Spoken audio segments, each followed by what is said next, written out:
FOD means foreign object damage. It affects everybody. Delays and canceled flights are costly. For aft-mounted engines, small stones are the single largest cause of economic loss due to FOD. However, birds and ice are very serious because they often involve flight safety and can affect pilot workload during the most critical phase of flight, takeoff.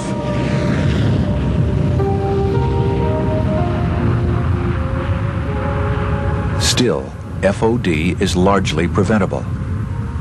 The following will show its sources and how you can help prevent it.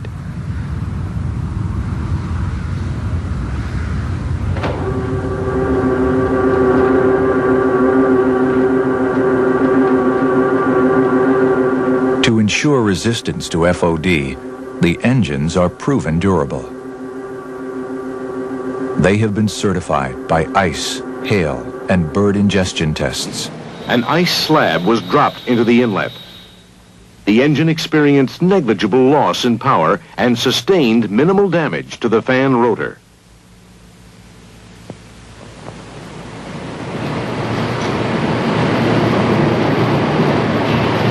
To simulate hailstone ingestion, 13 1-inch and 13 2-inch ice balls were loaded into 2 pneumatic cannons and laser aimed at specific target areas on the engine fan. Mitchell camp. I'll be there in about 7 dropping. Arm the system. Fire. The ice balls were fired at a speed of 250 knots. The engine was operating at maximum cruise power. Again, the engine experienced minimal power loss with minor damage to the fan rotor. To demonstrate engine integrity after multiple bird strikes, 4 medium-sized birds weighing 1.5 pounds each were fired into the engine at a speed of 250 knots. The engine was operating at full takeoff power.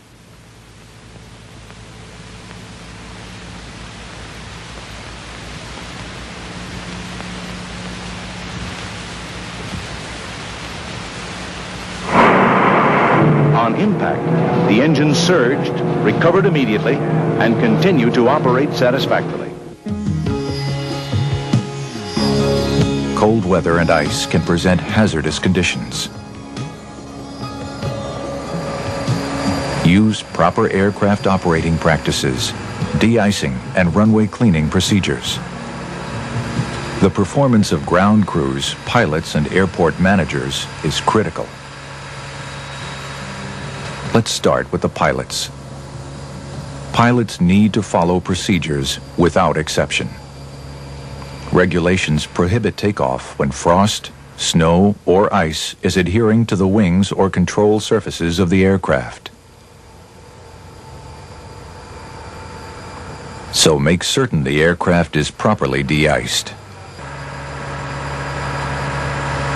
Turn on engine and airfoil anti-ice when icing conditions exist or are expected. In short, follow proper operating procedures. Ice ingestion caused by ice shedding from the airplane may go undetected by the pilot, even if more than one engine is affected. Therefore, inspection of fan blade tips may reveal damage even when there is no pilot report. Repeated engine surge introduces considerable stress to engine components. When surge or power loss is reported by the pilot, inspect the compressor section carefully. It may have internal damage.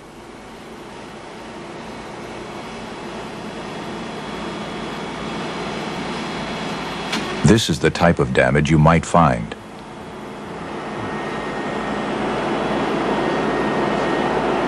Or the damage could be worse.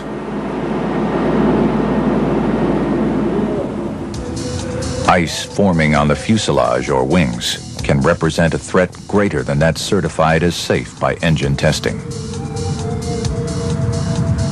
Results are definitely not routine as far as the pilot is concerned.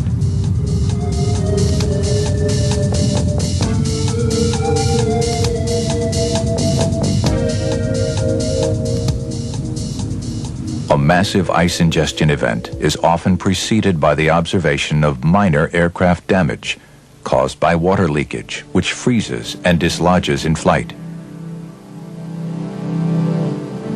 Dents like this in leading-edge surfaces indicate the need for maintenance action to check the aircraft for water leakage.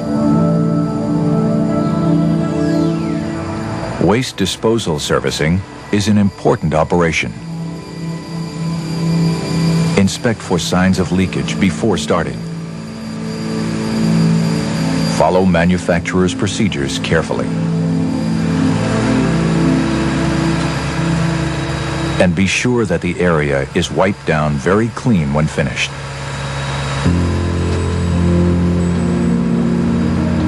This permits detection of any leakage that might occur before the next servicing.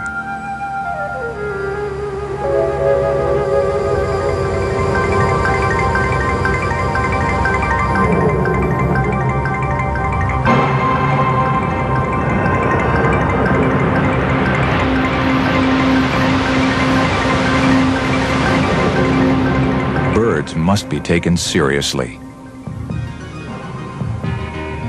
They can be a hazard to flight safety because they can affect all engines of an aircraft at the same time. Although birds try to avoid collision, all too often they cannot get out of the way in time.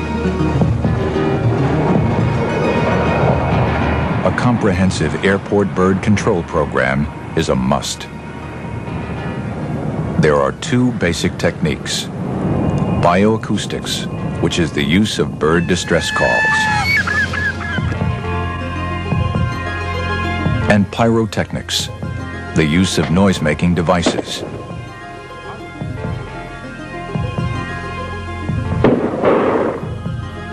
These two techniques work best used together.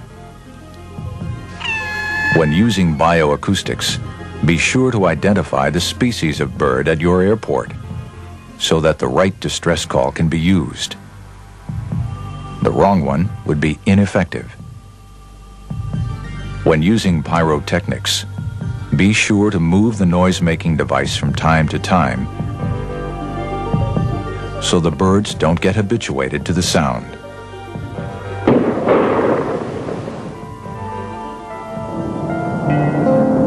Although the birds may leave for a time, they often return in a few days or weeks. An effective bird control program requires persistence.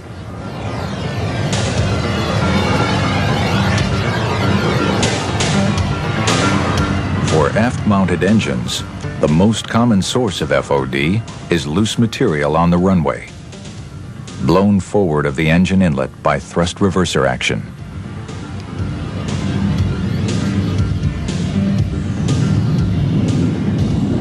Here is an illustration of what happens during reverse thrust. In the top drawing, at idle reverse at 60 knots and 1.2 at 80, the reverse efflux remains at the rear of the engine. At 1.2 at 60 knots and 1.6 at 80, the reverse efflux is advancing, but is still not forward of the inlet. But such ranges as 1.4 at 60 knots and 1.2 at 40 provide an atmosphere for FOD damage. As the bottom illustration shows, no FOD problem exists during power back. With no relative wind, all debris is blown along the ground, and thus is never lifted to a position where it could be drawn into the engine.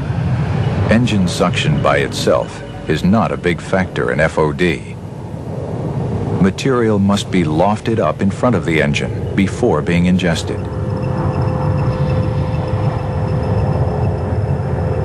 In tests at higher engine power and relatively low aircraft speed, slow motion documentation clearly shows reversers can lift material to forward of the engines.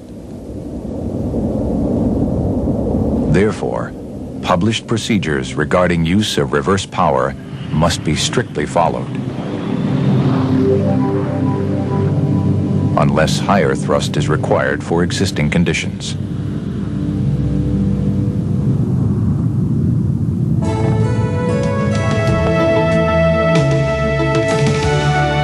Most FOD is preventable. Snow and ice can be a problem. Remove it from the runway and from the aircraft.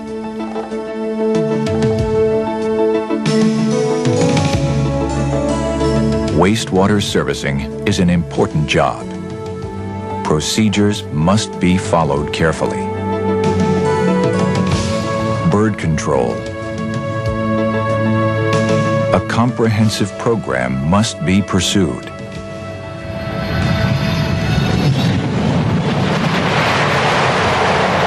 And thrust reversers. Follow manufacturer's guidelines. A small failure to work hard at FOD prevention can have serious consequences.